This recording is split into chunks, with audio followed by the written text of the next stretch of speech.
Shalom, puji nama Tuhan. Saya bersyukur diberikan kesempatan untuk bersaksi di jemaat di tempat ini.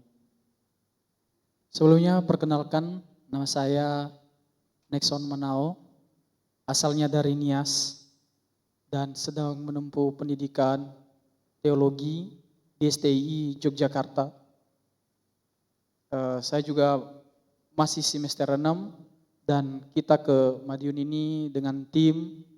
Kita ada beberapa orang dan tadi juga pagi mungkin Bapak Ibu udah tahu Pak Sumbu juga ke sini, itu rektor kami dan juga Pak Nur sebagai dosen kami.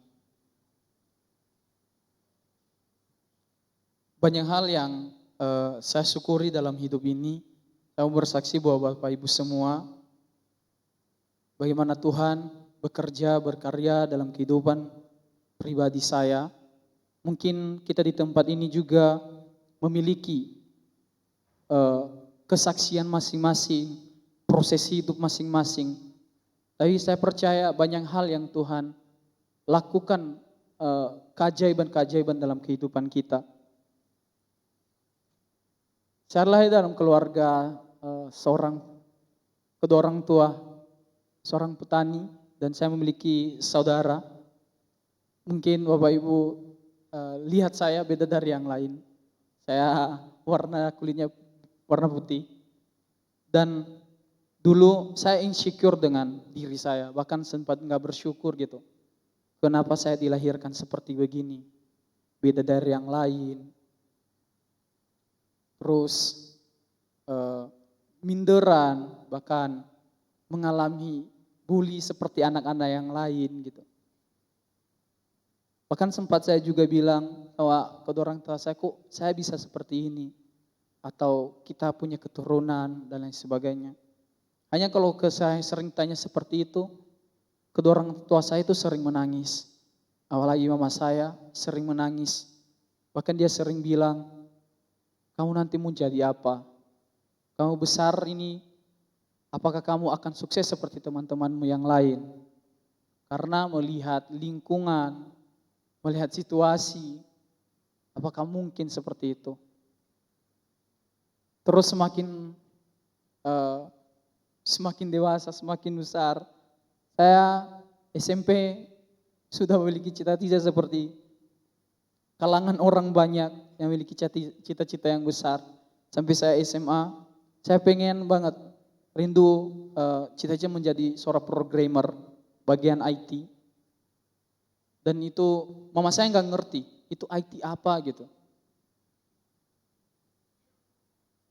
Nah, waktu itu saya bilang IT itu bagian data dan lain sebagainya, walaupun mereka nggak tahu itu apa.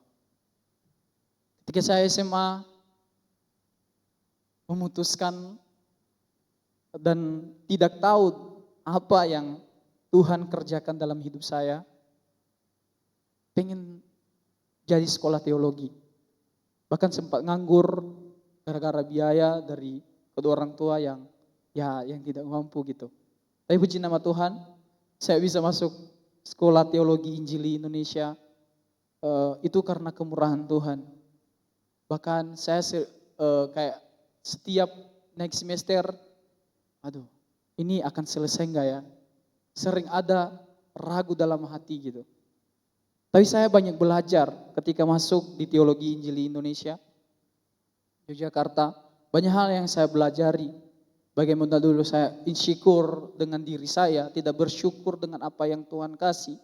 Itu diubahkan, pola pikir diubahkan, cara pandang diubahkan dengan pandangan anak-anak Tuhan pada umumnya. Nah, di sekolah tinggi, di kampus juga saya banyak belajar dengan teman-teman saya. Saya banyak, kita di asrama, di kampus memiliki perbedaan karakter yang berbeda-beda. Ada yang dari Papua, ada yang dari Manado, ada yang dari Medan, ada yang dari Kalimantan. Dan kita menikmati itu. Bahkan kadang kita bisa menjadi orang Papua, kita bisa menjadi orang Manado. Bahkan Yang sama-sama kita orang Nias, kadang bahasa kita nggak terkenal lagi. Ini orang Nias atau bukan. Karena logat bahasa kita kadang kita ikut-ikutan dengan orang orang Manado, orang Papua. Tapi itu Tuhan persatukan kita untuk menjadi berkat bagi orang lain. Nah, dengan banyak hal itu saya banyak belajar dengan bertemu dengan dosen-dosen yang ramah-ramah, dengan sistem pengajaran yang luar biasa gitu. Sampai di titik ini Tuhan masih memberi kesanggupan dalam kehidupan saya. Saya juga percaya bahwa setiap kita itu memiliki proses yang panjang bagaimana Tuhan ubahkan. Yang dulu ya saya bercita-cita mau jadi programmer bagian IT, tapi Tuhan ubahkan menjadi hamba Tuhan. Tuhan ubahkan menjadi seorang teologi gitu. Walaupun kadang masih ragu dengan itu. Tapi semakin kesini saya percaya bahwa di dalam Tuhan kita ada kepastian, ada jaminan yang Dia berikan dalam diri kita. Tuhan menganggap kita sama, tidak melihat latar belakang kehidupan kita, masa lalu kita. Bahkan Dia terima kita apa adanya kita. Ketika kita mau mengenal Dia secara pribadi dan mau mengikuti Dia seturut dengan kehendaknya. Biar apa juga yang kita lakukan menjadi hormat kemuliaannya. Itu aja yang saya bisa bagikan bagi Bapak Ibu. Tuhan Yesus memberkati. Shalom.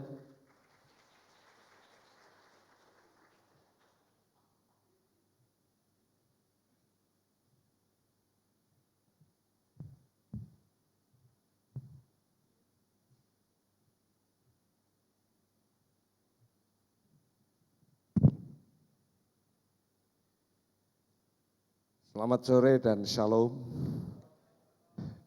Puji Tuhan karena kami bisa melayani di Madiun ini seperti tadi dikatakan oleh Nexon bahwa ada beberapa dosen dan beberapa mahasiswa yang ikut pelayanan di Manado ini dan kami diberkati dengan pelayanan itu. Kami dari STII, dulu seminari Teologi Injili Indonesia, saya masih suka pakai istilah STII. Sekalipun sekarang berubah menjadi Sekolah Tinggi Teologi Injili Indonesia.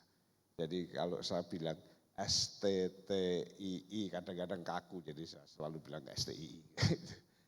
Nah itu di Yogyakarta, kalau ibu bapak saudara sekalian ada anak, ada menantu, ada tetangga atau ada apa yang ingin diperlengkapi menjadi pelayan-pelayan Tuhan, hubungi kami supaya bisa mengikuti proses belajar mengajar di Yogyakarta. Pasti akan diberkati di sana, diperlengkapi di sana.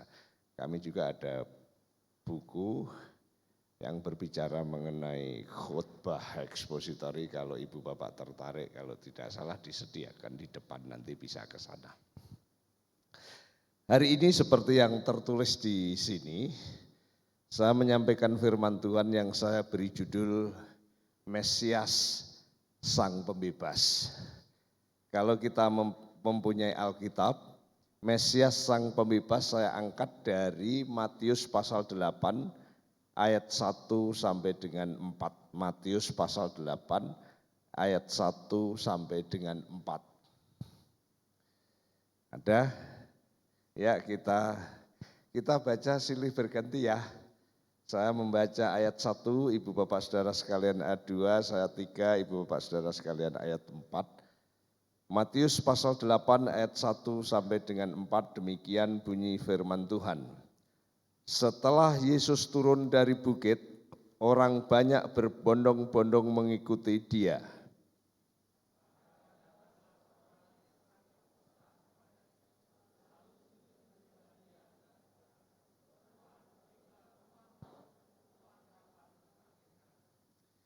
Lalu Yesus mengulurkan tangannya, menjamah orang itu dan berkata, "Aku mau, jadilah engkau tahir."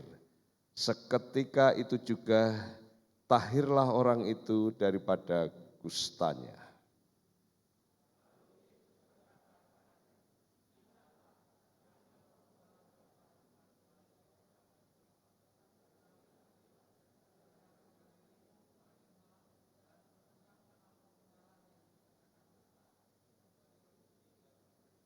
Amin. Ibu bapak dan jemaat yang dikasihi oleh Tuhan, kalau kita mencoba kilas balik sejarah Israel, Israel dimulai dengan ketika mereka masih kanak-kanak sebagai bangsa hidup di tanah Mesir.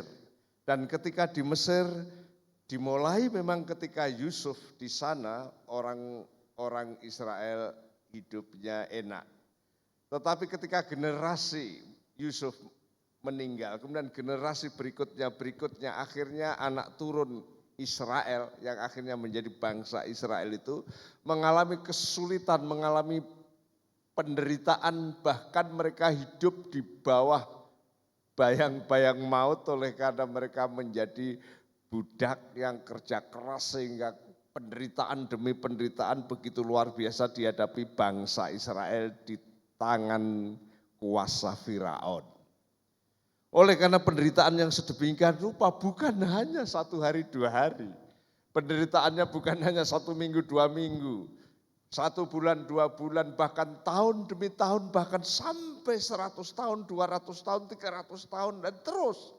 Ada penderitaan yang begitu luar biasa sehingga mereka menjerit, Tuhan, bukankah engkau adalah yang berjanji kepada Bapak Abraham, Bapak kami. Engkau yang berjanji kepada Bapak Ishak, Bapak Israel, Pak, engkau akan memberkati kami. Kenapa kami menderita? Kenapa kami mengalami kesulitan? Kenapa kami mengalami hidup di dalam perbudakan seperti ini? Kemudian Tuhan mendengarkan jeritan bangsa Israel itu, maka muncullah Musa.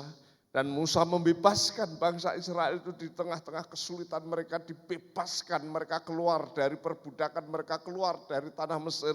Mereka diberi kebebasan. Tuhan memberikan kebebasan kepada mereka. Tapi kalau saudara perhatikan lebih lanjut ketika mereka sampai di tanah Kanaan mereka mengalami juga berbagai macam persoalan jatuh bangun. Dan ketika mereka jatuh, kemudian akhirnya dikuasai oleh bangsa lain, ada bangsa Median, ada bangsa Amon, ada bangsa Filistin, ada bangsa Kanaan di sekitar itu yang selalu menindas, yang menjadikan mereka kesulitan. Dalam kehidupan bertani sulit, dalam kehidupan ekonomi sulit, dalam kehidupan sosial sulit. Tapi Tuhan juga membebaskan dengan adanya hakim-hakim. Misalnya ada hakim Otniel, ada Samgar, ada Deborah, ada hakim-hakim seperti Yefta, Simson dan lain sebagainya. Bahkan lebih lanjut lagi ketika sekitar 700 tahun sebelum Masehi, Yerusalem dikepung oleh tentara-tentara dari Babelonia. Kemudian Yerusalem dibakar, dihancurkan, kemudian bait Allah dirampok, kemudian dibakar, diratakan dengan tanah. Mereka dihabisin oleh bangsa Babel itu, kemudian orang-orang muda saja yang punya potensi, yang masih punya harapan dibawa menjadi orang-orang buangan di Babel. Mereka betul-betul menderita, betul-betul mengalami kesulitan, betul-betul mengalami siksaan yang luar biasa hidup di dalam pembuangan di Babel itu. Dalam situasi itu mereka berteriak, Tuhan, kami menderita. Kami sulit, bebaskanlah kami. Ya, melalui nabi-nabi dikatakan tinggallah di sana. Kamu akan tinggal di Babel selama 70 tahun. Dan ambilkanlah anak-anakmu, wanita-wanita di sana atau laki-laki di sana, beranak cuculah di sana. Dan menjadi berkatlah di sana sampai 70 tahun. Tapi mereka menderita. Mereka kesulitan. Tapi ketika 70 tahun Tuhan mengirim Zerubabel. Tuhan mengirim Esra. Tuhan mengirim Nehemia. Membebaskan mereka dari kesulitan-kesulitan itu. Ini yang menjadikan orang-orang Yahudi punya konsep bahwa Mesias itu mesti membebaskan mereka dari kesulitan. Mesias itu mesti membebaskan mereka dari penderitaan, dari masalah-masalah kehidupan sehari-hari. Mesias adalah membebaskan orang-orang dalam kesulitan itu.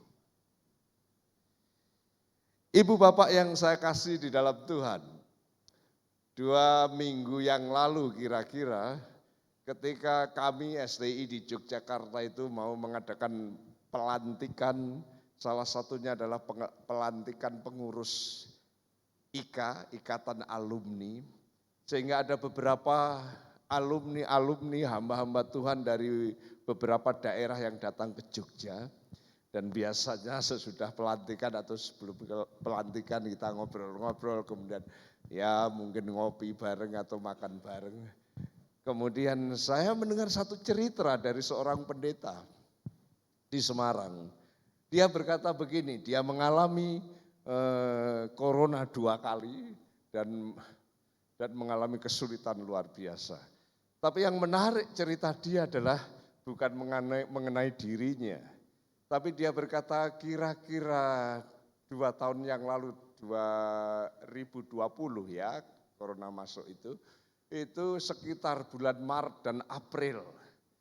Dia cerita bahwa ada tetangganya yang sakit sesak napas dan tidak ada seorang pun yang menjenguk ataupun menolong karena waktu itu betul-betul pandemi corona itu menakutkan. Jalan-jalan sepi, toko-toko tutup, semuanya sepi, semuanya mengurung diri di rumah, jaga diri di rumah, tidak ada yang keluar, tidak ada yang berkerumun, sehingga susah untuk mencari orang ke sana kemari, sehingga orang ini seperti sakit tidak ada yang menolong.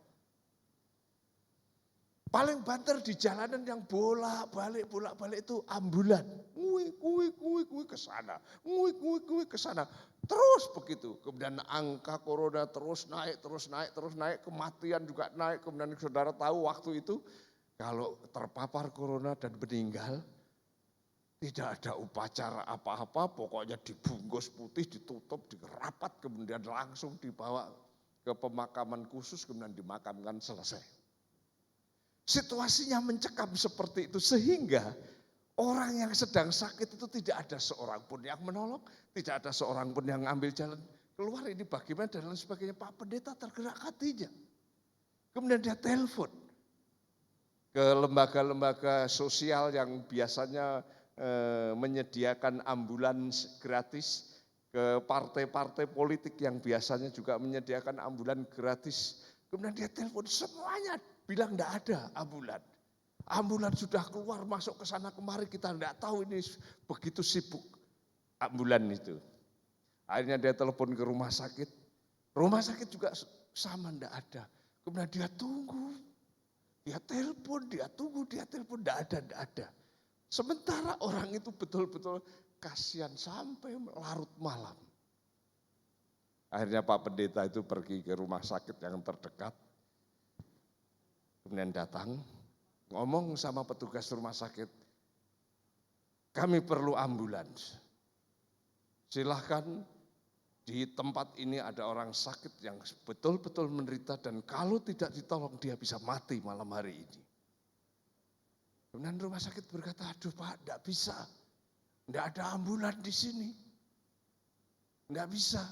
Bapak aja bawa ke sini nanti biar kami layan di sini. Enggak bisa, kita enggak ada apa-apa. Saya enggak punya untuk bisa mengangkat itu. Kemudian akhirnya debat. Berarti rumah sakit ini tidak memiliki rasa kemanusiaan, enggak bisa Pak. Kita ada tapi karena keterbatasan ini enggak ada ambulan, ini enggak ada orang. Ini semua seperti itu. Kemudian akhirnya Pak Pendeta punya akal, dia berkata begini, kalau besok pagi ada mayat yang tergeletak, dirubung lalat, dimakan semut, kemudian ada wartawan yang ke sana dan mencoba bertanya-tanya orang-orang di sekitar itu, saya akan di sana dan saya akan katakan bahwa orang ini ketika sakit saya sudah mendatangi rumah sakit itu dan rumah sakit itu tidak mau tahu. Kemudian, jangan begitu Pak, jangan begitu, itu Bapak nanti menjatuhkan rumah sakit kami. Loh, kenyataannya kayak gitu katanya. Ya jangan begitulah Pak, ya pokoknya kalau begitu ambil. Carikan jalan keluar, cari ambulans. Akhirnya pihak rumah sakit berembuk Dan akhirnya berkata, udahlah bilang aja ada ambulans, masalahnya sekarang tidak ada tenaga karena sopir sudah sepanjang hari bekerja, tidak ada seorang pun sopir di rumah sakit. Bilang aja besok pagi kita tangani. Pak Pendeta bilang tidak bisa, besok pagi mungkin dia mati. Terus akhirnya ini ada ambulansnya Pak, tapi sayangnya tidak ada sopirnya. Sopirnya semua sudah di rumah, sopirnya semua beristirahat. Sopirnya semua kan harus pakai apa itu, yang pakaian itu. Dan mereka capek dan sudah beristirahat pulang semua. Akhirnya Pak Pendeta, jadi ada ambulannya ada, yang tidak ada sopirnya. Oke, saya yang jadi sopir katanya. Dan dia tunjukkan ini SIM saya. Kemudian akhirnya hari itu Pak Pendeta pakai pakaian apa itu yang rapat itu. Kemudian bawa mobil itu. Kemudian dia setir ambulan itu dia kebingungan juga bagaimana menghidupkan sirinenya dan lain sebagainya. Tapi dia pokoknya pede aja naik ambulan itu kemudian pergi ke tempat itu. Kemudian orang yang sakit itu minta tolong tetangga-tetangga diangkat, dimasukkan di dalam ambulans itu. Kemudian dia setir kembali kemudian ke rumah sakit. Sebelum sampai rumah sakit, orang itu meninggal. Dan ketika sampai di rumah sakit dia merasa, aduh saya tidak berguna, sudah berusaha seperti itu akhirnya meninggal. Tapi ketika di rumah sakit, orang-orang rumah sakit, ini gimana Pak tadi gejalanya? Gejalanya gimana? Kemudian diceritakan, oke kalau gitu kita periksa apakah ini karena COVID atau tidak. Tapi nggak tahu panjang lebar, pokoknya akhirnya ini kena COVID. Dan ketika kena COVID akhirnya dengan acara tertentu kemudian dikubur seperti biasa yang tidak ada pelayat, tidak ada acara seperti itu. Dan pendeta itu, aduh, saya seperti tidak berguna. Mungkin rumah sakit berguna karena ketika itu mati COVID dapat suntikan katanya. Tapi apalah aku. Tapi saudara tahu, dampak dari sikap pendeta itu, efek dari sikap pendeta itu, akhirnya banyak orang yang melihat, oh pendeta itu ternyata bukan hanya pintar berkhotbah. Pendeta itu bukan hanya pintar di atas mimbar, tapi pendeta itu ternyata juga memperhatikan. Bukan hanya simpati, empati, tapi dia mau bertindak secara langsung turun dari mimbar itu. Turun dari gereja itu. Datang ke masyarakat yang susah.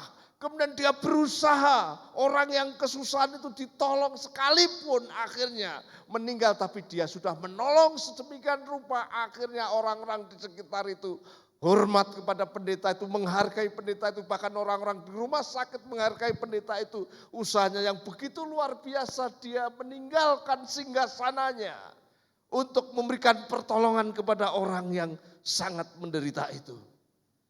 Teks kita menjelaskan bahwa ada orang yang sakit kusta, dan pada waktu itu orang yang sakit kusta dianggap orang yang terkutuk, orang yang najis. Orang itu harus dikucilkan dari keluarganya, dari sanak saudaranya. Orang itu bukan hanya dikucilkan dari keluarganya, tapi dikucilkan dari masyarakatnya. Bukan hanya dari masyarakatnya, orang itu tidak boleh beribadah ke bait Allah karena orang itu najis. Bayangkan orang kusta yang menghadap Yesus ini, mereka betul-betul sakit jasmani. Ada kusta. Tapi dia juga sakit secara sosial, masyarakatnya menjauhi. Dia juga sakit secara keagamaan, dia tidak bisa sembahyang di bait Allah. Dia mengalami kesusahan, penderitaan yang begitu luar biasa. Luar dan dalam menderita. Itu orang yang sakit kusta kala itu. Dan siapakah Yesus? Matius sedang memaparkan Yesus itu adalah Mesias Allah. Matius membuktikan bahwa dia itu Mesias Allah dimulai dengan pasal 1. Di mana di sana ditunjukkan silsilahnya. Keturunan Daud dan keturunan Abraham. Kemudian ditunjukkan bagaimana kelahirannya itu. Sekalipun Yusuf waktu itu tidak ngerti. Kok bisa ya tunangan saya hamil? Ini dari mana? Ini dari mana? Dia bingung. Tapi malaikat memberitahu anak yang dikandung dalam kandungan Maria itu seperti yang dinubuatkan Allah mengenai Mesias. Bahwa seorang anak darah akan mengandung dan melahirkan anak laki-laki dan beri nama Yesus. Ini Mesias yang dinubuatkan perjanjian lama. Kemudian pasal 2 ditampilkan bagaimana orang-orang Majus dari timur yang menyembah Yesus. Ini menunjukkan bahwa Yesus itu Mesias Allah yang akan memberkati dunia sehingga bertekuk lutut bangsa-bangsa di hadapan Yesus nantinya. Makanya pasal 28, pergilah kamu jadikanlah sekalian bangsa muridku. Karena dari awal pun bangsa-bangsa menyembah Yesus sebagai Mesias. Dan pasal 3 dijelaskan ketika Yesus dibaptis, ada deklarasi dari Allah. Inilah anakku yang kukasihi, kepadanya lah aku berkenan. Ini Mesias yang diumumkan oleh Allah itu sendiri. Pasal 4 dijelaskan bahwa Mesias itu dicobai dari pihak iblis, diuji dari pihak Allah, dan dia berhasil. Dia tidak seperti Adam dan Hawa yang digoda dan jatuh, dia berhasil. Kemudian pasal 5, pasal 6, pasal 7, Matius memaparkan bahwa Yesus itu Mesias, memiliki otoritas di dalam pengajaran dan khotbahnya. Pengajarannya begitu luar biasa, khotbahnya begitu luar biasa, ditampilkan di dalam khotbah di bukit. Matius pasal 5, 6, dan 7. Kemudian Matius pasal 8 dan 9 ini, Mesias bukan hanya punya otoritas dalam pengajarannya, tapi Mesias juga punya otoritas dalam kuasanya. Ditunjukkan ada mujizat-mujizat yang luar biasa di dalam Matius pasal 8 sampai 9 itu. Sesudah itu pasal 10, Yesus sang Mesias itu memanggil para muridnya. Nah, teks kita menunjukkan Mesias yang berkuasa atas sakit penyakit. Mesias yang berkuasa menyembuhkan orang yang kusta yang kala itu disebut sebagai penyakit yang tidak mungkin bisa disembuhkan karena itu kutukan, itu najis, itu orang yang tersisih, itu orang yang kalau zaman sekarang sebenarnya isoman, tapi itu sebenarnya orang yang disingkirkan. Sehingga kalau lewat kampung dia harus berteriak. Orang najis, orang kusta jalan supaya orang semua minggir. Ketika orang kusta itu melihat Yesus, dia datang kepada Yesus. Dan ketika datang kepada Yesus, dia juga tidak boleh dekat, juga harus ada jarak. Kalau sekarang duduknya ada jarak. Waktu itu juga ada jarak, jaraknya kira-kira 2 meter kalau ada orang kusta dengan orang yang sehat. Sehingga saya membayangkan kalau saya Yesus, orang kusta di situ 2 meter. Kemudian ketika dia 2 meter, dia tidak berani dekat, dia tetap 2 meter. Kemudian dia bersujud dan betul-betul sujud. Dan ketika dia bersujud, dia langsung berkata, bayangkan dia datang, menjaga jarak tetap, kemudian sujud dan berkata, Tuhan, jika Tuhan mau, Engkau dapat mentahirkan aku. Bayangkan Yesus kira-kira ketika ada orang yang najis. Orang yang kusta datang dan Tuhan, jika Tuhan mau, tahirkan dengan aku. Apa perasaan Yesus? Bagaimana sikap Yesus? Apakah Yesus berkata, kamu orang yang kusta, jangan dekat-dekat dengan aku, nanti nularin aku. Apa itu? Atau dia, kamu orang najis.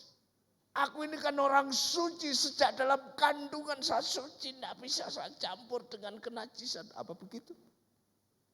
Apakah Tuhan memarahi, kamu ini kenapa? Ini kan berbondong-bondong orang mau mengikuti aku dan mendengar aku. Kamu orang kusta, kenapa kamu harus mendekati aku? Gitu. Tidak. Yesus dikatakan kalau saudara lihat di situ, mengulurkan tangannya. Kenapa mengulurkan tangannya? Ada jarak 2 meter. Diulurkan tangannya. Tapi yang menarik Tuhan Yesus juga bukan hanya diulurkan kemudian aku mau kau sembuh. Tidak. Diulurkan karena tidak gitu, tidak jajak. Kemudian langsung dia menjamah, istilah di situ dikatakan apa? Menjamah.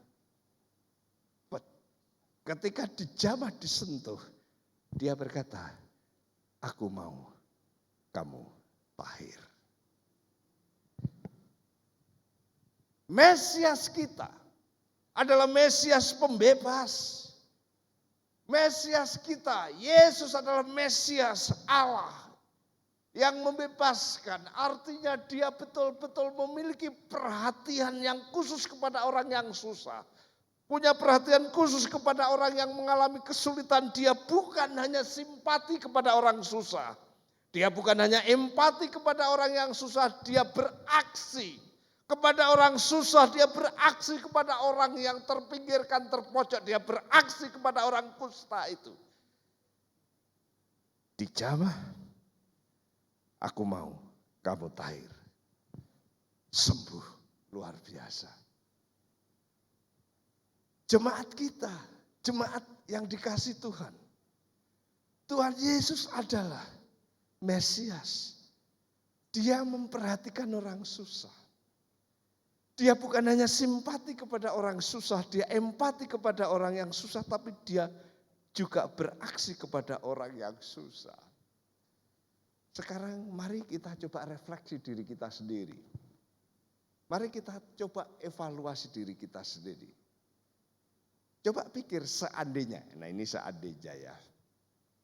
Seandainya ada orang yang mungkin pakaiannya lusuh, mungkin rambutnya awut-awutan, mungkin juga ya kumuh, kumal, pakaiannya juga mungkin, kemudian tangannya agak buntung gini, misalnya perutol gini, kemudian jalannya terseok-seok gitu. Kemudian misalnya tapi ini seandainya. Kemudian gereja kita ini sedang ada entah acara apa yang ada syukuran atau ada apalah itu yang ramai banyak orang datang. Kemudian orang yang lusuh itu terseok-seok datang dan mendekati gereja ini. Saya tanya sekarang dan coba jujur di hadapan Tuhan, hati saudara jawab.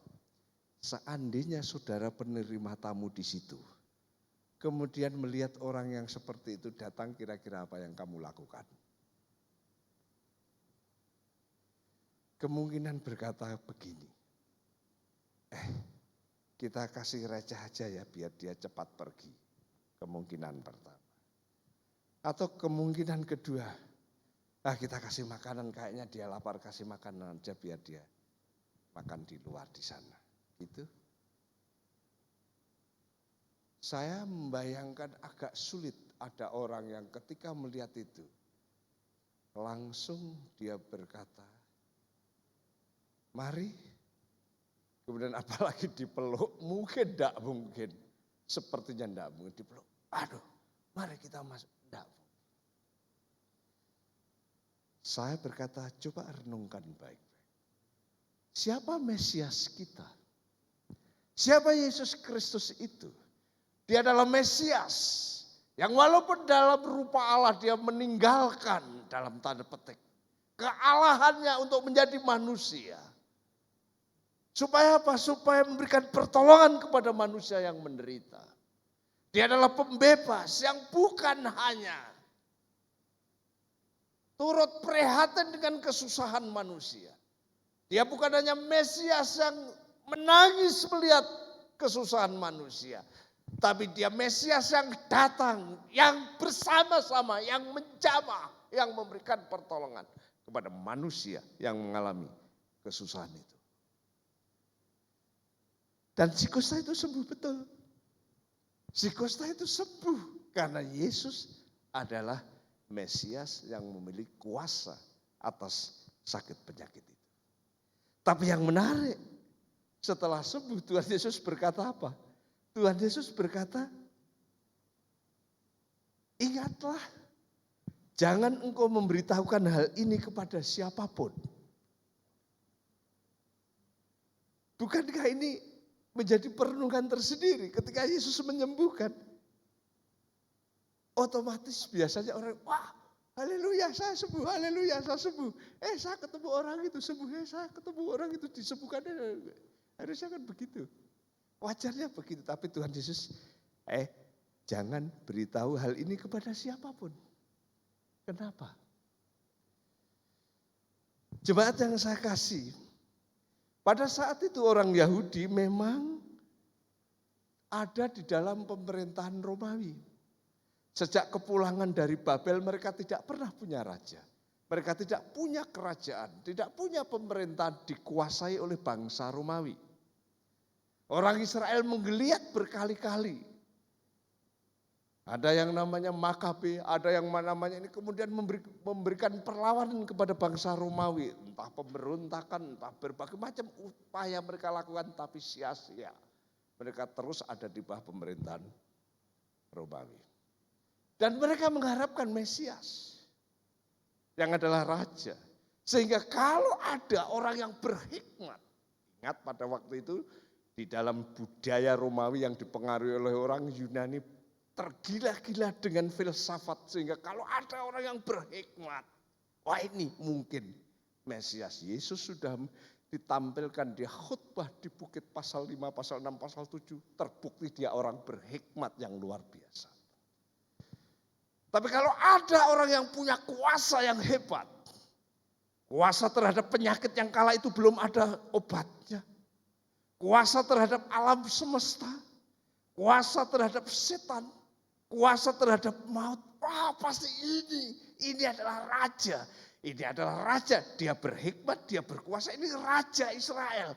Kita angkat saja supaya memimpin pemberontakan terhadap Romawi sehingga kita punya raja. Nah itu desain orang-orang Yahudi kala itu. Yesus tidak mau. Jangan bilang sama orang-orang, kalau kamu disembuhkan seperti ini. Karena nanti saya akan didesak, dipaksa untuk menjadi raja. Dan akhirnya memberontak atau mengalahkan orang-orang Romawi. Tuhan Yesus tidak mau mengikuti keinginan orang-orang Romawi dengan cara-cara yang tidak benar. Dengan cara-cara yang penuh dengan intrik politik. Dengan cara-cara hoax. Dan mungkin boleh dikatakan semacam cara-cara yang tidak sesuai dengan yang Tuhan mau. Itu sebabnya dia berkata, jangan bilang sama orang lain. Saya jadi ingat kalau ada pemilu, entah itu pilpres, entah itu pileg, selalu ada kampanye. Kampanye sana, kampanye sini, kampanye sana, supaya orang-orang yang kampanye itu dia dikampanyekan itu dia memiliki suara yang banyak.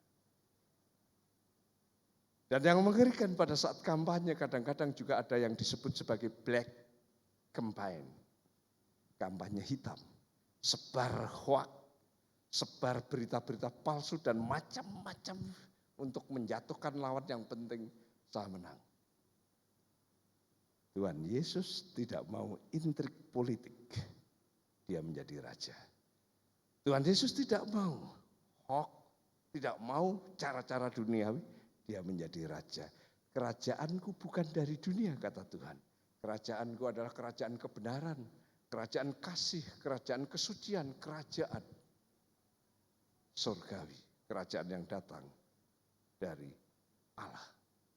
Dia tidak mau intrik politik. Tapi anehnya, sebagai orang Kristen, sebagai pendeta, saya sudah berkali-kali ikut, entah itu kongres, entah itu sidang sinode, entah itu musyawarah besar gereja, macam-macam gereja. Kadang-kadang juga ada kampanye kayak gitu. Supaya bisa menjadi ketua umum, supaya menjadi pimpinan. Kemudian kadang-kadang juga politik dengan segala intrik.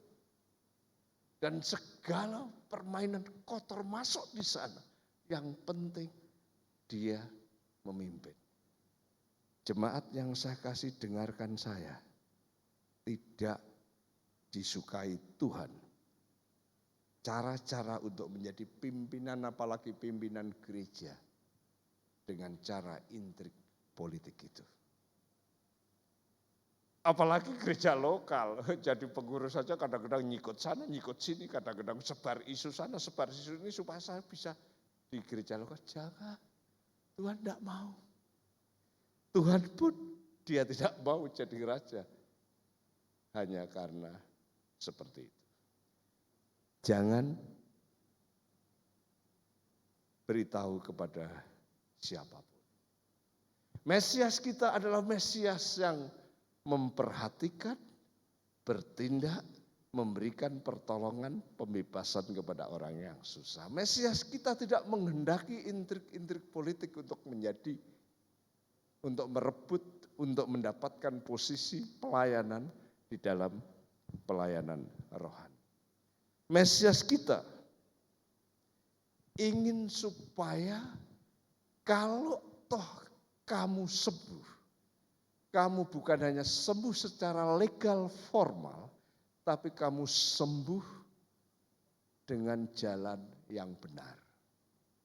Perhatikan di situ dia berkata, pergilah, perlihatkanlah dirimu kepada imam dan persembahkan persembahan yang diperintahkan Musa sebagai bukti bagi mereka. Kenapa? Ketika orang kusta dikatakan, aku mau kamu tahir. Apakah belum tahir? Sudah. Apakah dia belum sembuh? Sudah. Tapi kenapa tidak boleh cerita kepada orang lain? Karena itu tadi, Tuhan Yesus tidak mau. Dipaksa untuk menjadi raja, kemudian mengalahkan Romawi, tidak mau. Tapi kenapa disuruh kepada imam?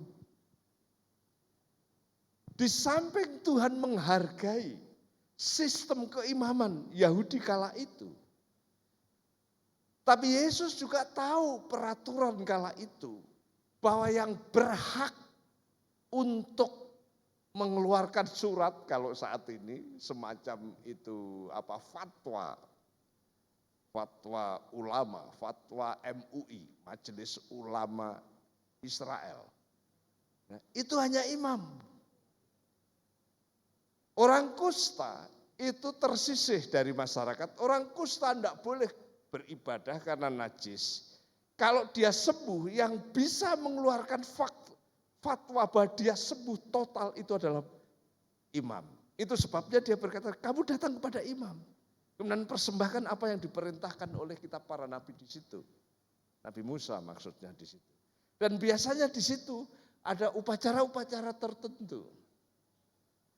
Dicukur rambutnya, kemudian mandi, kemudian pakaiannya dicuci, kemudian itu tidak boleh di kemah pertemuan, kemudian dia di luar kemah. Saudara tahu, isoman 7 hari, tidak boleh, dia harus diam di luar perkemahan 7 hari.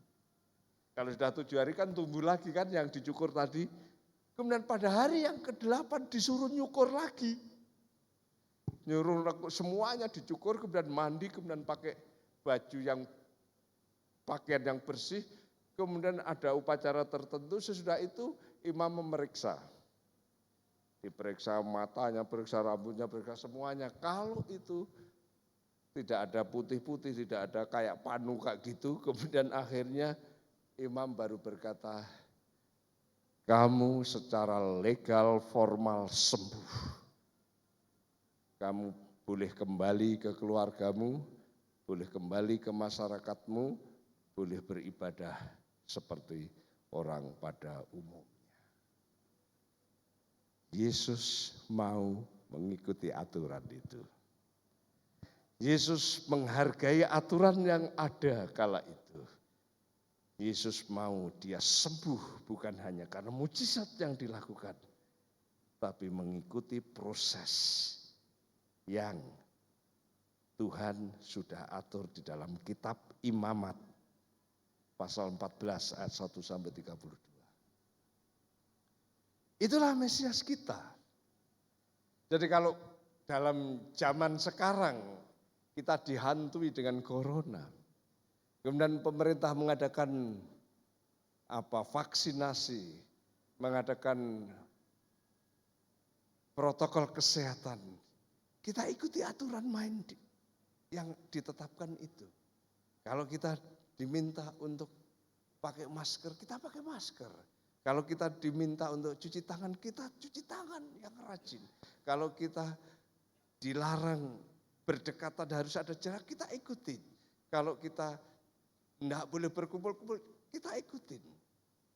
Karena Tuhan mau kita juga mengikuti proses yang ditetapkan.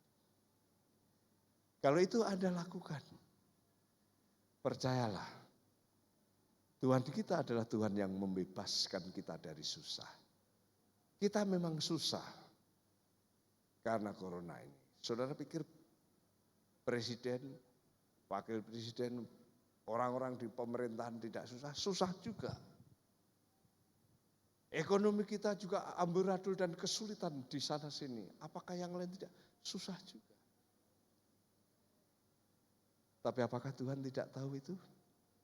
Dia tahu. Apakah Tuhan tidak memperhatikan itu? Dia memperhatikan. Apakah Tuhan tidak pernah mengalami seperti itu? Dia pernah mengalami seperti itu karena dia pernah menjadi manusia seperti saudara dan saya. Tapi dengar baik-baik firman Tuhan sore ini. Dia bukan hanya mengerti Anda. Dia datang, dia mengulurkan tangannya, dia menjamah saudara, dia memulihkan saudara dari segala kesulitan, kesusahan yang kita hadapi. Dia mau, jangan mengikuti intrik-intrik politik duniawi. Tuhan tidak suka itu, yang wajar saja. Dan Tuhan mau kita mengikuti apa yang Tuhan ajarkan di dalam firman. Ikuti itu. Maka Tuhan pasti memberkati. Tuhan pasti membuatkan kita menjadi pribadi yang bebas, merdeka. Karena Mesias kita bukan hanya memerdekakan dari dosa. Bukan hanya memerdekakan kita dari maut. Tapi dia memerdekakan kita dalam kehidupan yang konkret. Dalam kesulitan, dalam kesusahan, dalam penderitaan, dalam kehidupan yang real. Jangan pernah lupa, Mesias itu pembebas. Dia memperhatikan Anda, dia tidak mau intrik-intrik yang kurang baik duniawi. Dia mau kita ikut aturan dan Tuhan memberkati. Mari kita berdoa. Haleluya.